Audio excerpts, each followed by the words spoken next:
Are the whites of the eyes really white? This is a question that I'll be tackling in this video, looking through these paintings and trying to understand how the artists arrived at the colors and values of these eyeballs. Clearly, as you look carefully through these eyes, you'll see that they are not a pure white. And so you might say, well, these are an off-white. But I would say that these eyeballs are even further from white than you've ever imagined. Now, before we jump in, I want to emphasize the importance of breaking your painting down into light and shadow and using that as your primary influencer for your painting. I think you've done a very nice job in the face and the skin of capturing the different values and the different colors to really create this sense of form. But a big aspect that is flattening out your artwork here is the whites of the eyes. Take a close look at the reference here and see if you can determine what the real color of the whites of the eye are. So I'm going to use a color dropper and just scanning around this area. So this is about as bright as I can get on here. So let me just make a little mark there. This is pretty bright, but it has a little bit of a kind of a creamy color. So you can see in here, it's actually a little bit of a sandy color. It looks white in that environment. But if I take an actual white and put it next to it, you'll realize it's actually not white at all. And that's the white of the eye in the light. Let's take a look at this white of the eye, which is in shadow. And we'll put that next to it here. Look at how dark that is. Look at how dark the white of the eye is. Okay, so let's take a look at what our heroes are doing to see if we can learn from them. So I have a white brush out right now so that when I do my color picking, I can always compare it to white. So here we have the white of his eye, and I'm trying to get the brightest value I can to see if there's anything in here that's white. This seems to be the closest I can get. So I'm gonna just put this up at the top over here. So that's kind of like a creamy yellow color. And if I put it by this highlight on his forehead, look how dark and gray that is. How interesting. Or compared to even the shirt down at the bottom. It's actually, the whites of his eye are darker than the highlight on his forehead. So that's interesting. And then we also have over here, we have a little bit of a darker value. This is from a shadow. So let's grab that and put this here. And that is also kind of a creamy yellow color, but it's obviously darker and a lot more brown. Even a little bit of green in there perhaps. So, all right, so now let's move on. So here, these eyes are wide open, so we would expect, and they really do feel like these eyes are white, right? Well, let's take a look. Trying to find the brightest part to see if there's anything in here that's white. And no, not really. This a little highlight in here is pretty bright, but maybe that's as bright as I can get, so we'll put that there. Wow, that's even darker than the previous one, just slightly. And again, if you put it on top of where the light is on his skin, on his shirt, it's so dark. And that actually makes sense because his eyes are actually in shadow. The light is not directly touching them. And let's see if I can get a darker value in here. So kind of a neutral gray. All right, so I'm going to go back to white and move on. So here we have more light on her face. Let's take a look.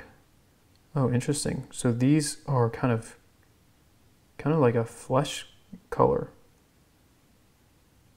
So it seems like the brightest value would be just right in there. Interesting. I'm not really seeing a common theme for these eyes. We've got yellow, green, and now kind of a pink purple hue. Let's see if we can find a darker value in here.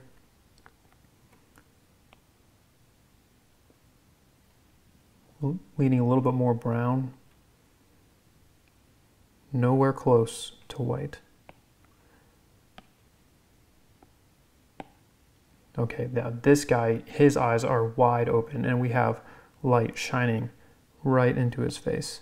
That might be it, right in there. Oh, so very colorful, but also quite orange. Let me just try the other side. Let me zoom in here. So we do have some pretty, yeah, so that is on the white of the eye. So we'll go with this color here. That's pretty close, but also still not close to white. Again, our white is this. Okay, now let's try to find something darker. We have over here, the white of his eye is actually, for Ivan's son, it's actually getting pretty dark. This is even part of the white of the eye, all the way in here.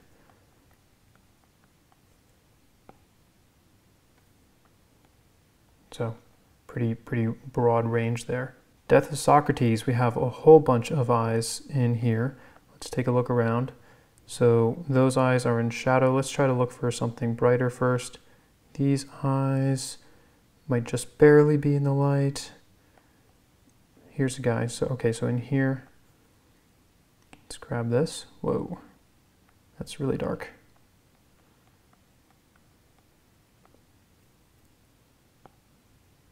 So that's the brightest value I can find for these. And then these eyes are in shadow. Interesting.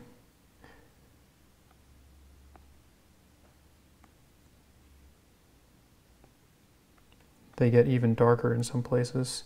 So let's do this one. I'm not seeing any common themes here other than the fact that when the white of the eye is in the light, it's a different color and value than when it's in shadow. Okay, so these eyes are in shadow. Let's take a look around, try to find the brightest thing we can find. In here, whew, that's really dark. Way down in here would be even darker. So these are just both completely in shadow. Nowhere close to white. This man in here, look how subtle this is. This might be as bright as I can get in here. And I'll just do the other side. So subtle. Does this only apply to realism? And I would say no. Take a look over here.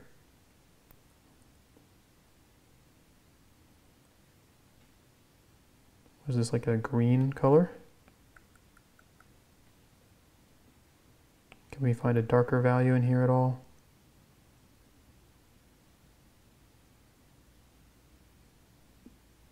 Maybe right inside there. Wow.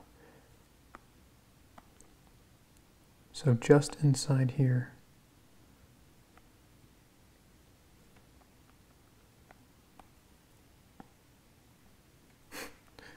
Yeah. Pretty crazy. So here, the whites of these eyes, there's just a very, very vague impression of them.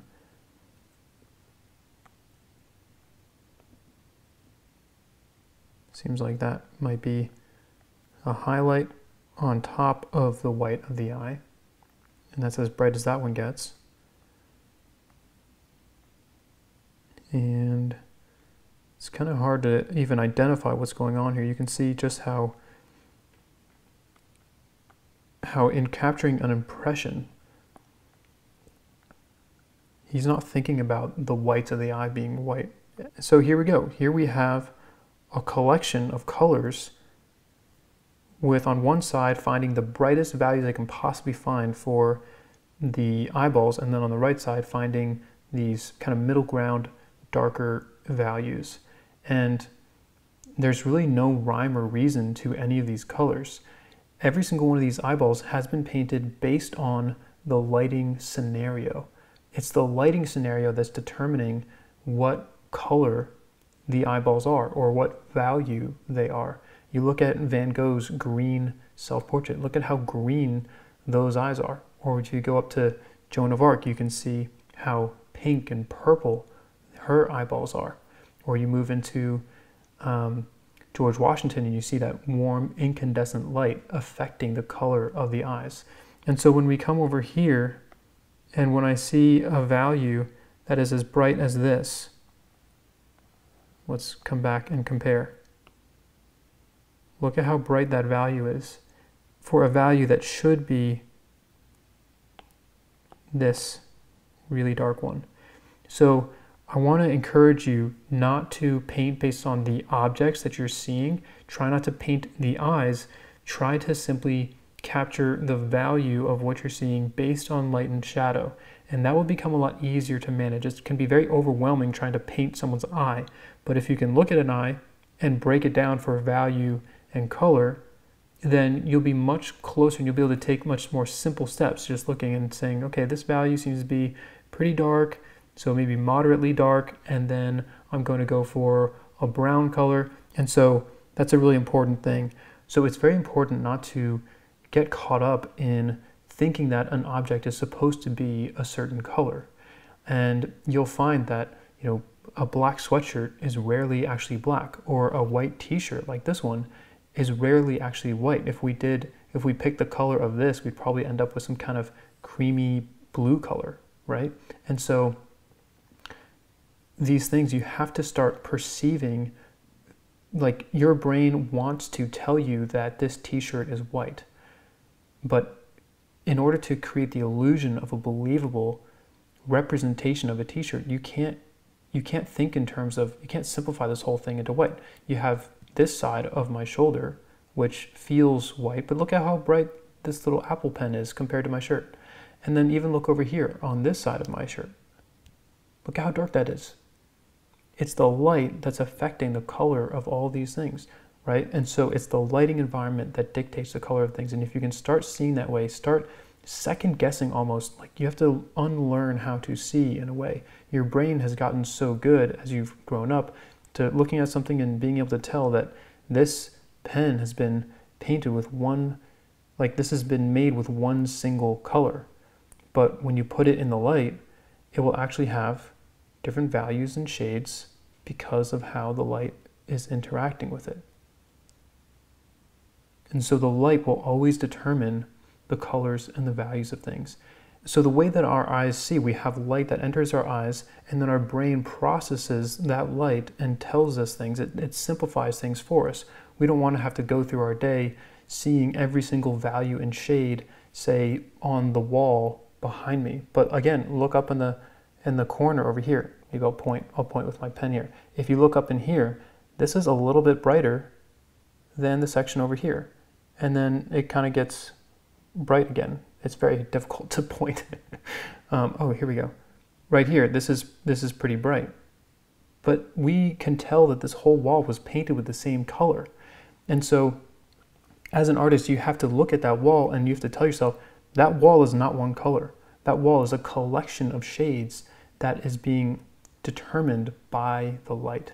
And when you can start thinking that way, you'll be able to start creating more believable paintings that place the objects you want to paint into a three-dimensional space.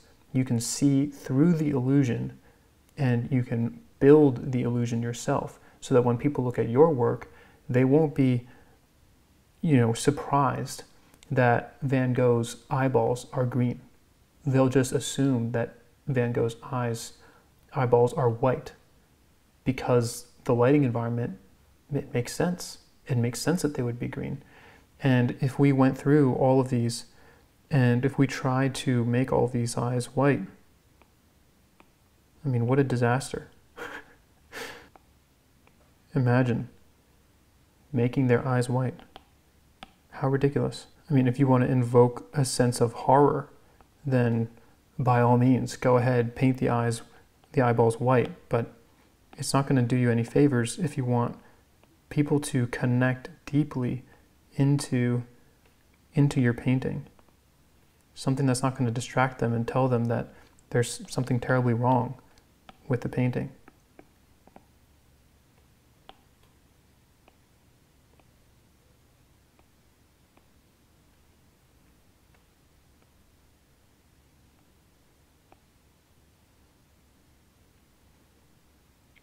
No thanks. Not my cup of tea. So second guess the things that you see. Ask yourself the questions of, when I look at this specific area, what value is it? How light or how dark is it? What hue does it lean towards? Does it lean towards green? Does it lean towards purple? Or is it a kind of a brown? Ask yourself those kinds of questions and don't trust your eyes as you're in the process of unlearning. Eventually, when you see something like this shirt, you'll immediately be able to tell that this is an off-white and that this is some kind of, dark gray. And so as you get better and better at seeing this, you're going to start to trust your eyes again. But to start this process, start off by not trusting your eyes, taking the time to really locate what the actual value and color of these things are. And that will help you. And also pay attention to the light. When you can break down, if you know that there's no light shining on an eyeball, you can imagine it's going to be pretty dark, right?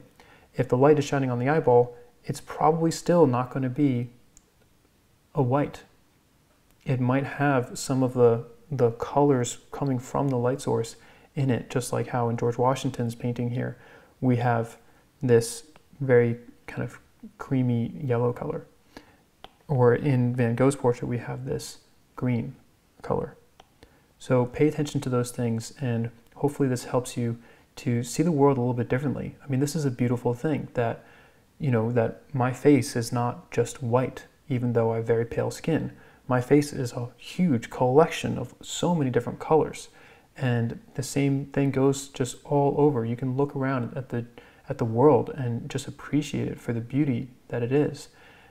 Everywhere you look, you'll see colors and shades in places that you wouldn't expect, just like a wall over here that has some brighter areas, some darker areas, and it's kind of fun, like this is what it means to, in the process of becoming an artist, you're learning how to see, and I hope that you can see the world differently and appreciate the world in a different way.